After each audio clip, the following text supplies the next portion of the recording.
Welcome back to Mac Talks of Football, and Arsenal have been defeated by Liverpool at Anfield, a 1-0. So let's talk about this game. I said in my prediction video to be very, I said in my prediction video that after about let's say 6-7 years, I was really confident going into the game. Like, I felt like we were the better team going into the game, and and I thought that we were gonna win it. And unfortunately, it did not happen. But where do I say? Like, it could only happen to Arsenal. 5 minutes in, and our best centre back, the main guy, gets injured. After our biggest, best midfielder and best player got injured, and one of our main strikers got injured. So we now have four main starters out of the team already within 3 weeks.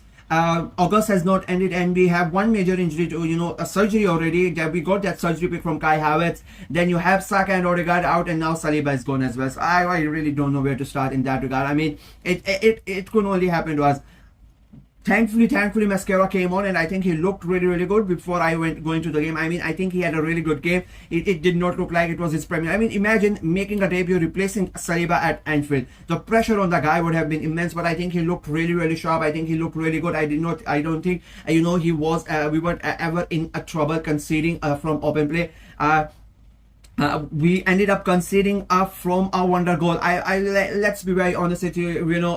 People are going to come here and criticize Arsenal and whatnot. I think both teams played poor. I think Onslaught said it perfectly. It was a boring game because none of the teams are really created enough. I think both the teams showed too much respect to each other, and it felt a game that could have been a blockbuster game ended up being a flop at the box office. Let's be very honest out here. I think Arsenal were poor, but I think Liverpool were poor at the same time. But in fact, Arsenal created more chances than Liverpool. But again, it didn't really matter. I mean, even though Arsenal had more possession and whatnot, I still think that think we were poor. We really did not do enough. I think Martinelli had a poor game on that left hand side. We expected that to happen a lot. I see, there were a lot of question marks why Marino was starting ahead of Eze. I sort of understand that it's his first game, and you don't really put him in this situation, especially he's not really trained with the squad enough. But I think on a whole, I think both the teams were poor. I will criticize Arsenal, but I will criticize Liverpool as well. You cannot have a game between the top two teams in the country from last season and have this kind of a shit show, and and then go and blame one team. You cannot really do that. And the fact of the matter, it's a funny thing, that Arsenal were without Saka, without Odegaard, and then basically without Saliba, and still we are the one getting criticized. I just don't see it. I mean, you have stupid people. I hate English pundits the most. You have Gary Neville saying stuff like this: Arsenal are not a top 6 team. And for fuck's sakes, this is the first game we have lost from a top 6 side in about 4 years. I mean, like, don't these guys do some sort of research? Are these guys not paid like millions of pounds to come on TV and tell us about what football is and how to play football and what the tactics and everything is used for? Like, at least do some it takes like 1 second to go get it out, and you can see that this is the first game that we have lost against a top 6 side, and you have the audacity to come out and say that we are not a top 6 side. We don't have the mentality to play the teams in the top 6. Like, it is so pathetic. It is so outdated. And the BS campaign that Sky went on in the last week, trying to portray Liverpool as some underdogs and whatnot. They have spent about 500 million pounds, and they are the current champions. And saying that Arsenal are better. You have Mo Salah, you have Onslaught, you have Van Dijk, everybody giving out interviews. I mean, it is such a shit show, to be very honest with you. And then they go out, and I would have loved it. I would have loved Arsenal to win. That's why I said I was quite confident. I am going to criticize Mikel Arteta. I think he was, as I said before, I think he showed too much respect to Liverpool. I think he was he showed too much restraint while picking the team. I cannot criticize him for picking Martinelli, because he doesn't really have any other option. People want him to pick Eze and play him on the left hand side. I don't think he should have done that because it's Anfield. It's a massive game, and Eze is not that good on that left hand side. He can play there, but his preferred position is that number 10 role. So I sort of understand why. And Martinelli, as much as you want to criticize him, I mean, he's a big game player. He has won us so many games in those big moments, in clutch moments. He has scored. So even though he had a terrible game, I sort of understand why Mikel chose him. But at the same time, you can go have a go at Answer. I mean, you are the champions. literally, and you are at home, and the way that Liverpool played, it showed that as well. I mean, they did not want to go ahead and attack Arsenal as well. It's basically, as you said, it was a boring game. It was a bad game of football, and both the teams are to be played. Both the manager are to be played.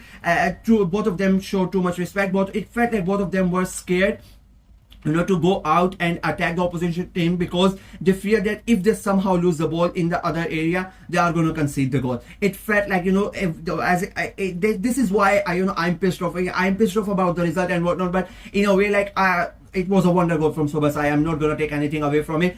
If that doesn't happen, this game is going to end in a nil-nil, right? Yeah, so I'm angry at both the managers, and I'm angry at all the players that played, because this could have been such a good game. You think of Liverpool and Arsenal and the two teams that finished top two, and you expect a really good game. I would, if the game ends in a 2-2 draw, if the game ends in a 3-2 defeat for Arsenal, I would have been okay, we lost. But we tried, and Liverpool tried, and we got a good game out of it, right? You are the top two teams, everybody expects a good game. But to sit there and to watch this crap that we had to watch, I mean, it was boring, right? It was really, really boring.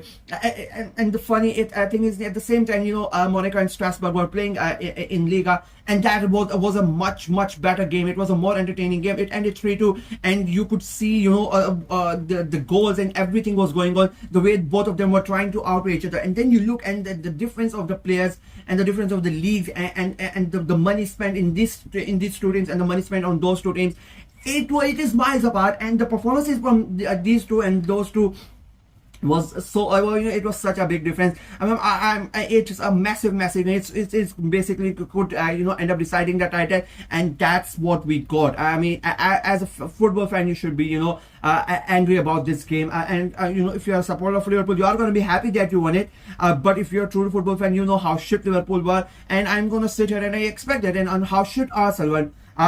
Even I think Arsenal were a bit better as compared to Liverpool, but both of them were quite shit. I really don't have anything else to say. I don't think there were that many chances created by both of them. In my opinion, none of us deserve to win that game. I think preferably both of us should have lost that game. That's how poor both of us were. Both the teams were. It is, sometimes you watch these big games and you expect a good game out of it, but then you get disappointed because of how poor it was. Yeah, it was a really hard watch, I'm not gonna lie, because and then we ended up losing. Saliba gets injured, it's a shit game, and then you end up losing. So Liverpool fans, at least you got to win the game. So I think you have some sort of silver lining out of it. But for Arsenal fans, it was nothing. You see on social media, today the Arteta brigade is out already. I mean, idiots, literal idiots. I will say it right now. I don't get where these people come from. After one game, losing a game like that from a wonder goal after such a terrible performance by both of the side, and then you have this Arteta outbreakers. I mean, it's outrageous, to be very honest with you. And yeah, nothing else to say apart from that. It was a shit show from both sides. I really don't know what to talk about because there was nothing really to talk about apart from that wonderful free kick from Sobasai that won Liverpool the game. And they stay at the top of the table, if I'm not wrong. Because Spurs lost, and Chelsea have drawn. So yeah, Liverpool back on the top of the table, and that's basically the thing. Otherwise, a boring game, and it should not happen. Let's be very honest. A game like that, if you are top two teams of the country, it should not happen. That is it from me in this video. Let me know what your thoughts on the game, on Liverpool winning, on Arsenal losing, whatever. Let me know in the comment section below. Like the video, share it as well. Click on the notification bell, and of course subscribe to the channel. Until next time, bye bye.